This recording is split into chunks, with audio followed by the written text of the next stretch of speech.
Chapter 13. By the word of the Lord, a man of God came from Judah to Bethel, as Jeroboam was standing by the altar to make an offering. He cried out against the altar by the word of the Lord. O altar, altar, this is what the Lord says. A son named Josiah will be born to the house of David. On you he will sacrifice the priests of the high places, who now make offerings here, and human bones will be burned on you. That same day the man of God gave a sign. This is the sign the Lord has declared. The altar will be split apart, and the ashes on it will be poured out. When King Jeroboam heard what the man of God cried out against the altar at Bethel, he stretched out his hand from the altar and said, "Seize him!" But the hand he stretched out toward the man shriveled up, so that he could not pull it back. Also the altar was split apart, and its ashes poured out, according to the sign given by the man of God by the word of the Lord. Then the king said to the man of God, "Intercede with the Lord your God, and pray for me that my hand may be restored." So the man of God interceded with the Lord, and the king's hand was restored, and became as it was before. The king said to the man of God, "Come home with me, and have something to eat, and I will give you a gift."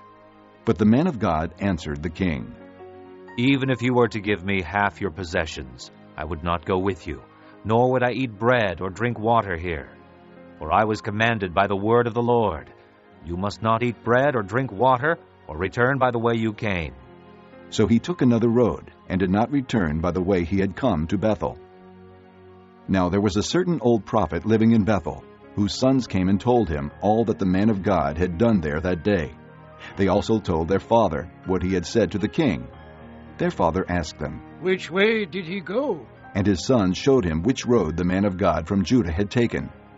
So he said to his sons, "Saddle the donkey for me." And when they had saddled the donkey for him, he mounted it, and rode after the man of God. He found him sitting under an oak tree, and asked, "Are you the man of God who came from Judah?" I am. He replied. So the prophet said to him, "Come home with me and eat." The man of God said, I cannot turn back and go with you, nor can I eat bread or drink water with you in this place. I have been told by the word of the Lord, you must not eat bread or drink water there, or return by the way you came. The old prophet answered, "I too am a prophet as you are. And an angel said to me by the word of the Lord, Bring him back with you to your house, so that he may eat bread and drink water." But he was lying to him.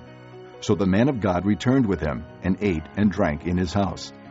While they were sitting at the table, the word of the Lord came to the old prophet who had brought him back. He cried out to the man of God who had come from Judah, "This is what the Lord says. You have defied the word of the Lord, and have not kept the command the Lord your God gave you. You came back and ate bread and drank water in the place where he told you not to eat or drink. Therefore your body will not be buried in the tomb of your fathers." When the man of God had finished eating and drinking, the prophet who had brought him back saddled his donkey for him. As he went on his way, a lion met him on the road and killed him, and his body was thrown down on the road, with both the donkey and the lion standing beside it. Some people who passed by saw the body thrown down there, with the lion standing beside the body, and they went and reported it in the city where the old prophet lived. When the prophet who had brought him back from his journey heard of it, he said, "It is the man of God who defied the word of the Lord. The Lord has given him over to the lion, which has mauled him and killed him, as the word of the Lord had warned him." The prophet said to his sons, "Saddle the donkey for me." and they did so. Then he went out and found the body thrown down on the road, with the donkey and the lion standing beside it. The lion had neither eaten the body nor mauled the donkey. So the prophet picked up the body of the man of God, laid it on the donkey, and brought it back to his own city to mourn for him and bury him. Then he laid the body in his own tomb, and they mourned over him and said, "Oh, my brother." After burying him, he said to his sons, "When I die, bury me in the grave where the man of God is buried. Lay my bones beside his bones. For the message he declared by the word of the Lord against the altar in Bethel, and against all the shrines on the high places, in the towns of Samaria will certainly come true." Even after this, Jeroboam did not change his evil ways, but once more appointed priests for the high places from all sorts of people. Anyone who wanted to become a priest, he consecrated for the high places. This was the sin of the house of Jeroboam that led to its downfall and to its destruction from the face of the earth.